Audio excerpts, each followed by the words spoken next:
que extrair do edital? Se eu contar uma história, vocês não vão acreditar. É um pouco constrangedor para um concurseiro, mas como eu era iniciante na época, eu não tenho vergonha de dizer. Nos meus 2 primeiros concursos, TRF e INSS, eu não li o edital. Não li nada. Não foi por preguiça, foi por inexperiência. Como eu havia me matriculado em um cursinho presencial, me limitei apenas a estudar as apostilas que o curso fornecia, juntamente com os apontamentos que eu fazia em sala de aula. Acabou que, apesar de eu não ter sido aprovado em nenhum dos dois, eu fui muito bem, mas confesso que foi um grande vacilo que dei. Não poderia nunca confiar em outras pessoas para dizer o que eu devo ou não estudar. Posso até confiar, mas verificando sempre se o que eu estou estudando realmente foi pedido no edital, ou se estou deixando de estudar algum outro ponto importante. Então, agora você não poderá mais dar essa desculpa de inexperiência, pois você está sendo orientado e não tem motivos para cometer esse erro gravíssimo. Pegue o edital do seu concurso. Vou usar como exemplo aqui o edital do TRT Pernambuco, que aconteceu em 2012. Um documento em PDF de 34 páginas. Calma, a leitura é rápida. Se você não tem disposição de ler um edital de 34 páginas, é melhor nem fazer concurso, pois você precisará ler muito mais páginas. Não apenas ler, mas estudar, fazer resumos, revisar, decorar. Portanto, se tem preguiça de ler, reveja seus objetivos ou então mude de atitude.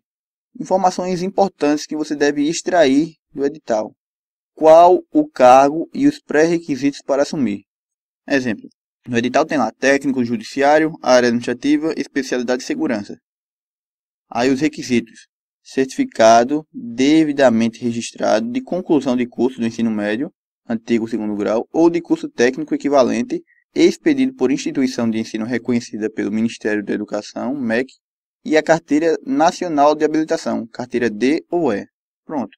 O candidato desavisado vai fazer a inscrição para esse concurso, talvez escolha essa especialidade, mas a carteira dele é A ou B, ele não tem carteira D ou E. Então, uma coisa básica que ele tem que ter para poder assumir esse concurso é a carteira de habilitação D ou E. Ele fez desavisado, estudou muito, se dedicou muito, passou. Passou e corre o risco de ficar sem a vaga. Se não der tempo dele tirar essa carteira antes de ser nomeado. Então a dica que eu dou é leia os requisitos, os pré-requisitos para assumir o cargo. Não adianta apenas pegar o edital e ir direto na parte do assunto. Então, atenção, leia o edital. Outro exemplo. Analista judiciário, área judiciária. Diploma ou certificado devidamente registrado de curso de graduação em Direito reconhecido pelo Ministério da Educação, MEC. Importante. Todos esses pré-requisitos são exigidos no momento da posse e não no momento da inscrição. Da mesma forma, é o requisito de idade mínima de 18 anos. Você pode fazer o concurso tendo apenas 16 anos de idade, ser aprovado e quando for nomeado já ter 18 anos completos. Ou até mesmo 17 anos e 11 meses. Pois como o prazo para tomar posse é de 30 dias, você pode tomar posse no último dia. Enfim, quando você assumir o concurso você tem que ter 18 anos. Então pode fazer com 15 anos, com 16, 17. O importante é começar a estudar sabendo disso, sabendo as regras do jogo. Validade do concurso.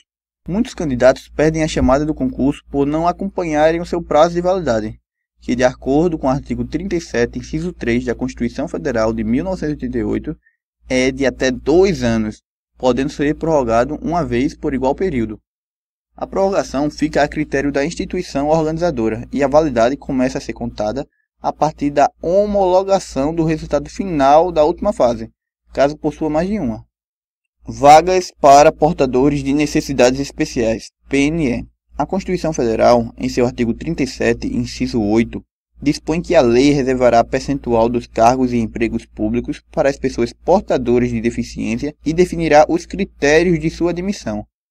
Já a Lei 8.112, de 1990, dispõe em seu artigo 5º, parágrafo 2º, que às pessoas portadoras de deficiência é assegurado o direito de se inscrever em concurso público para provimento de cargo cujas atribuições sejam compatíveis com a deficiência de que são portadoras. Para tais pessoas serão reservadas até 20% das vagas oferecidas no concurso. Por sua vez, o Decreto 3.298 de 1999, em seu artigo 37, parágrafo 1º, impõe como regra geral a necessidade de que seja reservado em concurso público um percentual mínimo de 5% aos candidatos portadores de deficiência física. Portanto, concluímos que, para os candidatos PNEs, é reservado um mínimo de 5% e o máximo de 20% das vagas disponíveis. Se o concurso é para cadastro de reserva, a quinta vaga que surgir necessariamente será para um PNE.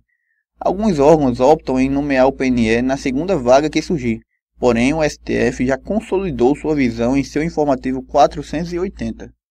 O STF entendeu que, num concurso que só ofereça 2 vagas, reservar uma vaga para os deficientes físicos faria com que houvesse uma igualização da disputa, ou seja, os candidatos em geral concorreriam a uma vaga e os deficientes físicos a outra. Desta forma, estaria se elevando a reserva de vagas para deficientes físicos ao patamar de 50%, ultrapassando em muito o limite de 20% previsto na norma. Outra coisa que você deve observar no edital: a data da prova. Nunca pense que tem muito tempo e dá para estudar depois. Trace metas diárias e semanais. E se por algum infortúnio do acaso sua prova for adiada, aproveite para aumentar o ritmo de estudos e não diminuir, como a maioria dos candidatos fazem. Horário: de Brasília ou local. A maioria dos concursos federais consideram o horário de Brasília. Fiquem atentos, essa informação está no seu edital. Local da prova: se você não conhece o lugar, vá um dia antes para ter certeza de como chegar. Não confie no GPS, não deixe para cima da hora, e isso só irá aumentar a tensão antes da prova. Outra coisa que você deve observar no edital é como é a distribuição das questões. O peso e o caráter classificatório, eliminatório ou classificatório e eliminatório. Vamos pegar o exemplo aqui do TRT Pernambuco. Estou usando o edital deles para poder esclarecer para vocês. Um cargo de analista judiciário, área judiciária, a prova, conhecimentos gerais, específicos e redação. Número de questões, o peso, o caráter, classificatório e eliminatório. O que significa caráter classificatório e eliminatório? O caráter classificatório, algumas etapas do concurso têm caráter classificatório, o que significa que as notas obtidas definirão a ordem de classificação do candidato. Em geral, as etapas classificatórias são também eliminatórias. Caso o candidato não atinja a pontuação mínima em relação aos quesitos estabelecidos no edital para cada disciplina, grupo de disciplinas, prova ou grupo de provas. Caráter eliminatório: há etapas do concurso que não alteram a ordem de classificação do candidato, ou seja, ele é apenas considerado apto ou não apto. Os testes de aptidão física costumam ser apenas eliminatórios. Também a etapa do curso de formação normalmente não altera a classificação do candidato, apenas o considera habilitado ou não para o exercício da função. O edital informa em relação a cada etapa do concurso, se será classificatória e eliminatória ou somente eliminatória. Por exemplo, numa redação que tenha caráter apenas eliminatório, que eliminará os candidatos que tirarem menos de 50. Tanto faz tirar 60, 80, 100, não influenciará em nada a sua pontuação e, consequentemente, a colocação final. É por isso que é muito importante você saber todos os critérios de avaliação que o examinador vai usar no seu concurso, pois assim você poderá concentrar os seus esforços no que realmente vale a pena e fará diferença na nota final. Duração da prova: se programe para conseguir fazer todas as questões e deixe tempo sobrando para a redação e para marcar o gabarito. Sabendo o tempo de duração da prova, você pode calcular o tempo estimado para cada questão.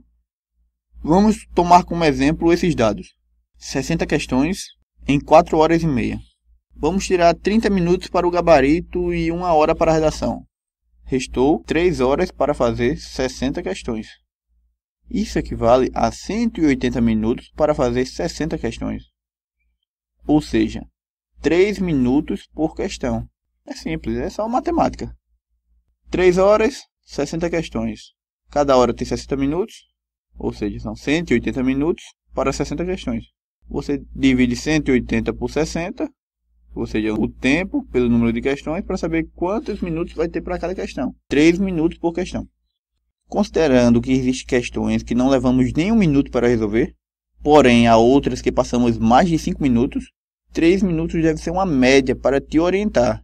Se você perceber que está perdendo muito tempo em uma questão, pule para a próxima e circule a que você resolverá depois. Não deixe que uma questão prejudique o seu desempenho no resto da prova. Outra informação importante que você deve observar no edital: lotação dos aprovados. Veja o exemplo do edital do TRT Pernambuco. Um ponto lá do edital fala o seguinte: não serão realizadas consultas prévias aos candidatos sobre a opção de cidade de nomeação, cabendo ao tribunal a decisão de lotação. Fica ciente o candidato habilitado que, aceitando a nomeação, deverá permanecer na localidade para o qual foi nomeado, não sendo apreciado pedidos de remoção antes de decorridos 36 meses do efetivo exercício, exceto nas situações prescritas em lei ou por interesse da administração. Quando eu fiz o concurso, eu tinha consciência que a administração poderia me nomear para qualquer lugar de Pernambuco. Preste atenção no edital na cor da caneta que deverá ser usada na prova. A maioria dos editais, tanto da FCC como CESP, exige caneta preta. Por isso é importante você prestar atenção no edital. É simples, o edital é a regra do jogo. Se você vai jogar um jogo e você quer ganhar esse jogo, o básico que você tem que saber são as regras. Então, não deixe de ler o edital. Isso que acabamos de ver tem que ser verificado com antecedência. Não é admissível o candidato chegar na hora da prova e não saber quantas questões a prova tem, qual o peso de cada questão, o tempo de duração da prova, se a redação é classificatória, eliminatória ou classificatória e eliminatória. Portanto, regra número 1, leia o edital. Nos veremos na próxima aula, onde você aprenderá como fazer um edital guia. Até mais.